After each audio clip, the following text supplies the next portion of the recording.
तो हेलो दोस्तों, आप सभी के बीच मैं फिर से आ गया हूँ आज एक छोटी से वीडियो लेकर के आपके channel study point by PKR में। जैसा कि आपने थंबनेल में देखा होगा, राष्ट्रपति पर महाभियोग। राष्ट्रपति पर महाभियोग कैसे लगता है? महाभियोग वो प्रक्रिया है जिस प्रक्रिया के द्वारा राष्ट्रपति को हटाया जा सकता है। जैसे कोई भी राष्ट्रपति अगर राज्यसभा और लोकसभा के लोगों उनको अगर पसंद नहीं करे, उनको कार्यों को पसंद नहीं करे, तो उन राष्ट्रपति पे महाभियोग लगाया जा सकता है। महाभियोग वह प्रक्रिया है जिसके द्वारा से सिर्फ राष्ट्रपति को हटाया जा सकता है, यानी कि उनको पद से निष्कासित किया जा सकता है और फिर पुनः चुनाव करके उन पद को, उन रिक्तियां को भरा जा सकता है। तो राष्ट्रपति महाभियोग है ना। पहले देखते हैं कि आर्टिकल कितना में, यानी कि अनुच्छेद कितना में है। तो जैसे हमने यहाँ पे लिखा है कि आर्टिकल कितना है, 61। आर्टिकल 61 के तहत राष्ट्रपति पर महाभियोग लगाया जाता है। कितना पे लगाया जाता है? आर्टिकल 61। आर्टिकल 61 पर क्या लगाया जाता है? महाभियोग लगाया जाता है। तो हम देखते हैं कि हमारे पास कितने सदन है।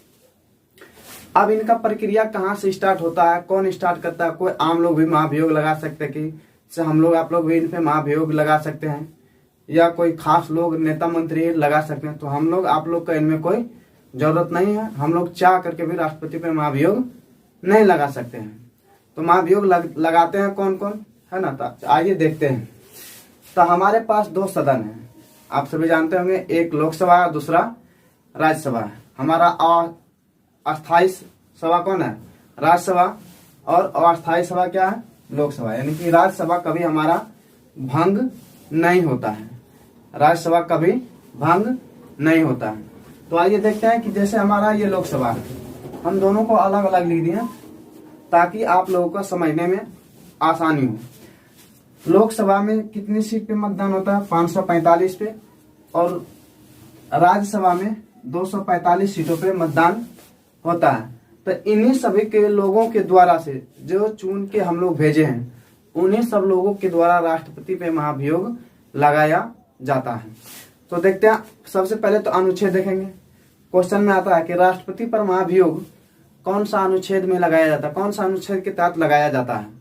तो ऑप्शन में रहेगा अनुच्छेद 61, या तो फिर ऐसे क्वेश्चन रहेगा कि अनुच्छेद 61 निम्न में से कौन सा कार्य कर सकता है? तो नीचे के ऑप्शन में रहेगा राष्ट्रपति पर महाभियोग, यानी कि राष्ट्रपति का पद को निष्कासित कर सकते हैं। तो आइए देखिए, जैसे ये लोकसभा है और ये राज्यसभा है। मान लेते हैं कि कोई लोकसभा का कोई एक व्यक्ति है, लोकसभा का कोई एक नेता है जिनको राष्ट्रपति पसंद नहीं आया। भाई ये राष्ट्रपति अच्छा काम नहीं कर रहा है, तो क्या एक आदमी से महाभियोग लग जाएगा? नहीं, एक आदमी से महाभियोग नहीं लगेगा। उसके लिए कुछ नियम है और कुछ कानून बनाया गया है ना, ताकि हमारे जो राष्ट्रपति होता है, भारत का सर्वोच्च नागरिक होता है, प्रथम नागरिक होता है ना, तो उनको ऐसे कोई नहीं उसको पद से इस्तीफा दिला सकते हैं। तो जो भी सदन, या लोकसभा हो या राज्यसभा हो, कहीं से भी राष्ट्रपति का महाभियोग स्टार्ट करेगा तो उसका कितना बहुमत चाहिए? 1/4, यानी कि स्टार्ट करने से पहले 1/4 यानी 25% बहुमत चाहिए। किसके खिलाफ में? राष्ट्रपति के खिलाफ में, कि हाँ भाई ये राष्ट्रपति अच्छा कार्य नहीं कर रहा है, या किसी कारण बस राष्ट्रपति उन सभी को पसंद नहीं आ रहा है। तो कितना लोगों को? इतना लोगों में से 1/4 लोगों का उनको संगठन बना करके बताएगा कि ये राष्ट्रपति अच्छा नहीं है, इन पे महाभियोग लगाया जाए। अगर इतना लोग रेडी हो जाते हैं, 1/4 लोग, तब क्या बोलते हैं इनको, महाभियोग का प्रक्रिया स्टार्ट हो जाएगा।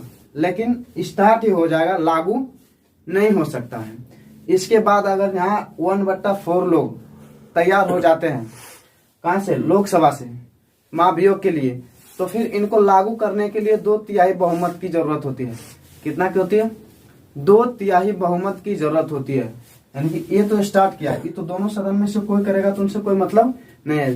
जो स्टार्ट करेगा 1/4 बहुमत रखना पड़ेगा। और लागू करने के लिए, है ना, महाभियोग लागू करने के लिए, महाभियोग लागू करने के लिए कितना बहुमत चाहिए? 2/3 बहुमत चाहिए। कितना बहुमत चाहिए? महाभियोग को लागू करने के लिए 2/3 बहुमत चाहिए। अगर 2/3 लोग मंजूर हो जाते हैं कि हाँ राष्ट्रपति कुछ गलत कर रहे हैं या इनका कार्य जो है अच्छा नहीं है, तो क्या कर सकते हैं? 2/3 बहुमत पारित करके उनपे महाभियोग लगाया जा सकता है। अब आता है समस्या कि अगर यहाँ से हम स्टार्ट किए हैं तो क्या, जैसे लोकसभा से स्टार्ट किए हैं, लोकसभा से स्टार्ट किए हैं तो क्या राज्यसभा में भी स्टार्ट होगा, फिर यही प्रक्रिया चलेगा? तो ऐसा कोई बात इसमें नहीं है। बात सिर्फ यहाँ है कि जहां से स्टार्ट होगा उसका एक है ना 1/4 से स्टार्ट करना पड़ेगा और लागू करने के लिए 2/3 बहुमत उनको जरूरी है। उनके बाद ये प्रस्ताव को भेजेगा कहाँ? राज्यसभा में भेजेगा। लेकिन राज्यसभा में भेजने से पहले कहाँ?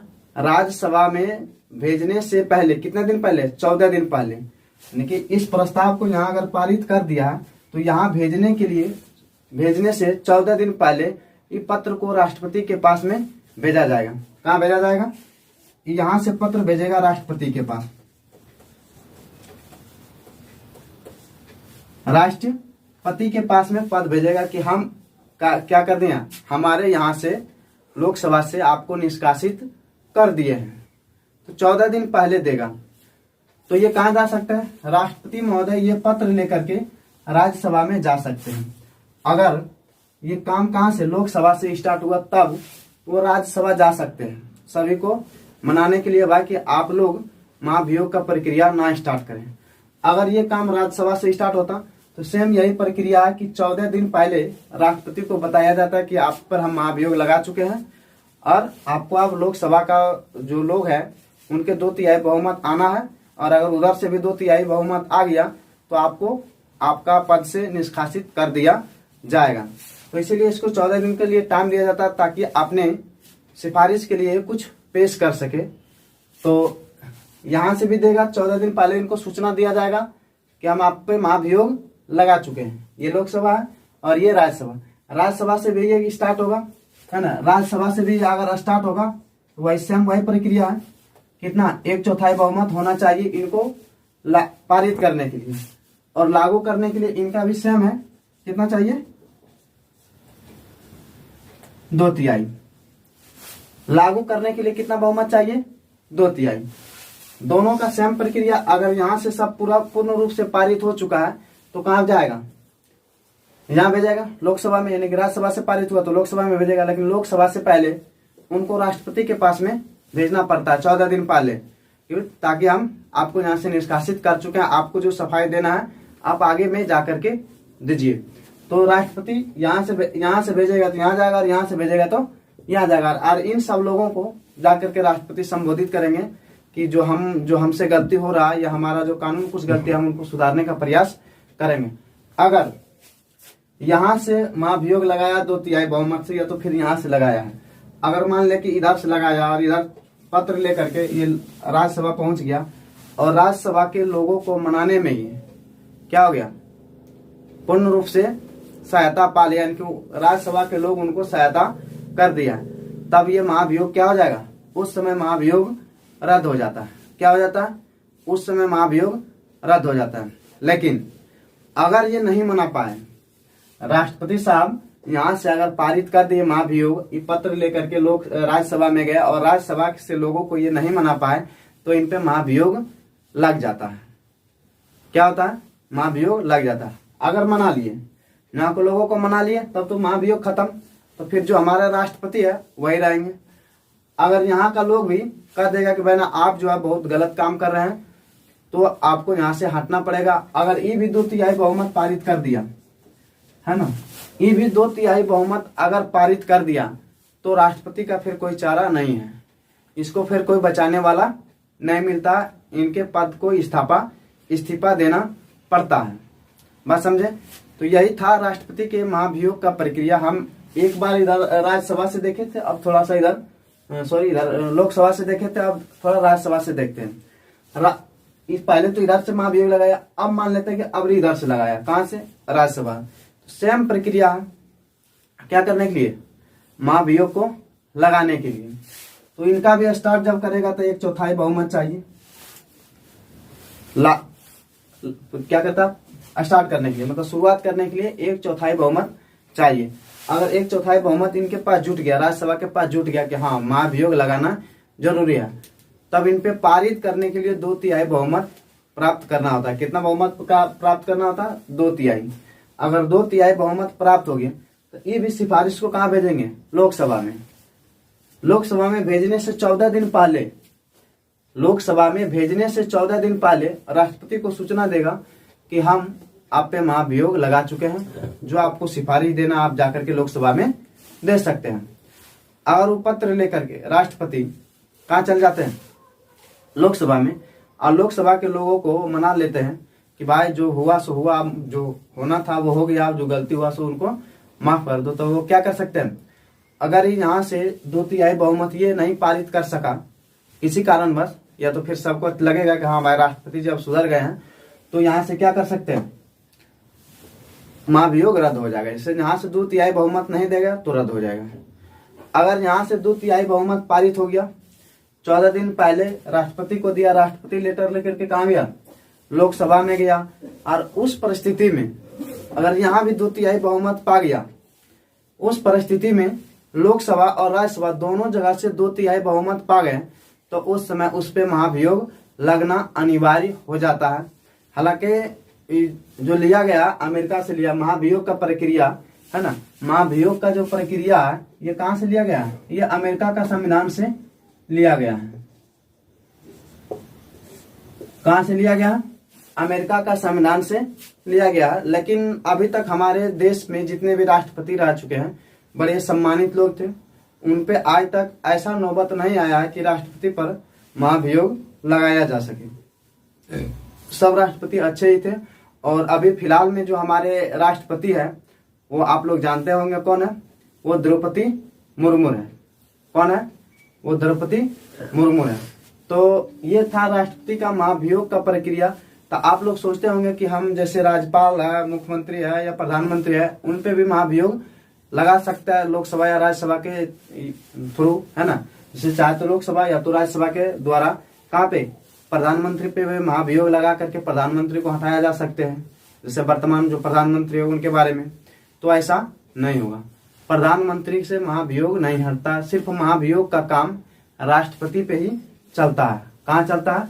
महाभियोग का काम राष्ट्रपति पे ही चलता है और किन्हीं पे नहीं चलता, क्योंकि यही देश का नागरिक, वरिष्ठ नागरिक माना जाता है। और ये राष्ट्रपति हमारा तीनों सेना का प्रधान भी माना जाता है, जैसे थल सेना, वायु सेना और जल सेना, नेवी, आर्मी और एयरफोर्स का तीनों का प्रधान हमारे राष्ट्रपति जी को ही माना जाता है ना। इसीलिए इनको हटाने के लिए बहुत लंबा प्रक्रिया अपनाया गया ताकि कोई इनको जल्दी हटा नहीं सके। हालांकि हमारे राष्ट्रपति को ऐसा काम तो नहीं करते जिनके लिए कि उनको हटाया जा सके। बनता कौन है? बात तो यहाँ ये बनता है ना कि अगर हमारे विपक्ष का कोई बन जाए राष्ट्रपति, तब उन पे ऐसा प्रक्रिया लागू हो सकता है, ऐसा समय आ सकता है कि उन पे महाभियोग लगेगा। लेकिन वैसा तो है नहीं। जिसका हमारा केंद्र में सत्ता होता है, जैसे बीजेपी हो, कांग्रेस हो, और भी है जितना भी, जिनका सत्ता होता है वो तो चुन के भाई देते हैं।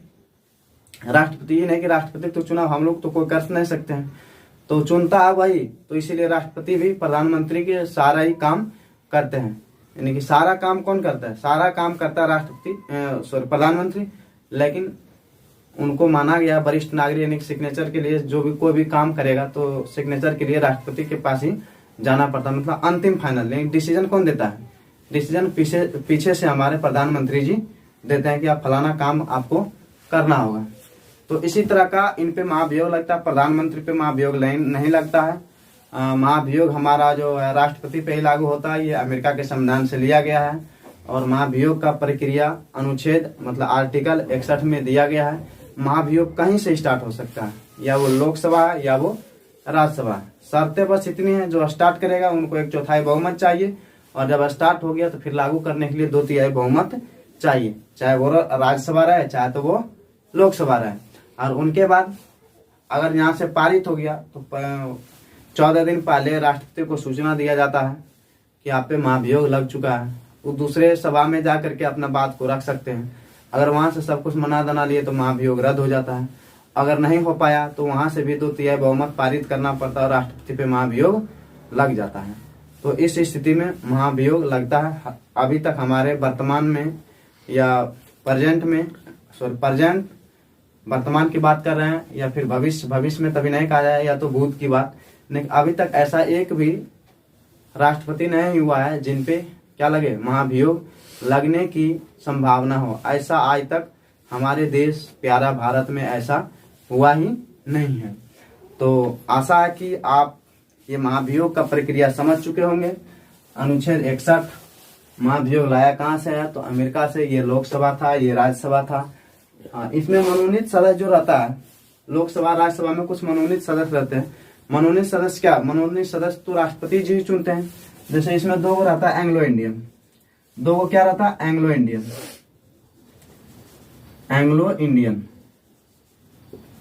तो एंग्लो इंडियन राष्ट्रपति जी चुनते हैं, तो वो राष्ट्रपति के खिलाफ में खड़ा नहीं हो सकते हैं। राष्ट्रपति के खिलाफ में खड़ा, जैसे जिसको कोई आदमी नियुक्ति करेगा उन्हीं के विरुद्ध वो काम नहीं करेगा। लेकिन जब 2/3 बहुमत पारित हो जाता है तो वो भी इनके विरोध में कार्य खड़ा हो जाते हैं। और एक तो आता है कि 12 को जो सदस्य को जो मनोनीत करता है, जो किसी खेल के क्षेत्र में, विज्ञान के क्षेत्र में जैसे लेकर के गया है, जैसे सचिन तेंदुलकर भी इस तरह का मिला है, तो उन लोगों भी राष्ट्रपति के विरुद्ध काम नहीं करेंगे। लेकिन क्या करेगा, उनके पास भी कोई उपाय नहीं। जब दोनों ओर से 2/3 बहुमत पारित हो जाता है तो उन लोगों के जबरन उनको खड़ा होना पड़ता है कि हाँ, राष्ट्रपति के खिलाफ में खड़ा होना पड़ता है। हालांकि ऐसा अभी तक हुआ नहीं है और भविष्य में होना भी नहीं चाहिए, क्योंकि हम लोग एक संपन्न देश हैं, अच्छे देश हैं, अच्छे देश के निवासी करते हैं। और हमारा जो वर्तमान में जो भी है सब हमारा ठीक ठाक से ही चल रहा है। पर हमारे जो प्रधानमंत्री है उसी तरह का चुना जाता है, जैसे जो हमारे केंद्र में नेता है उन्हीं के सरकार से राष्ट्रपति रहेगा। जो हमारे जिनके पास सत्ता है, जिस मंत्री के पास, जिस नेता के पास सत्ता, उन्हीं के दल के लोगों को राष्ट्रपति बनाया जाता है, ताकि उन्हीं के हिसाब से वो काम कर सकें। तो हमें आशा है कि ये वीडियो आप लोग को अच्छा लगा होगा, और अगर अच्छा लगा तो अपने दोस्तों के पास शेयर जरूर करें, कमेंट करें, और अगर चैनल पे नए हैं तो चैनल को सब्सक्राइब जरूर करें। जय हिंद।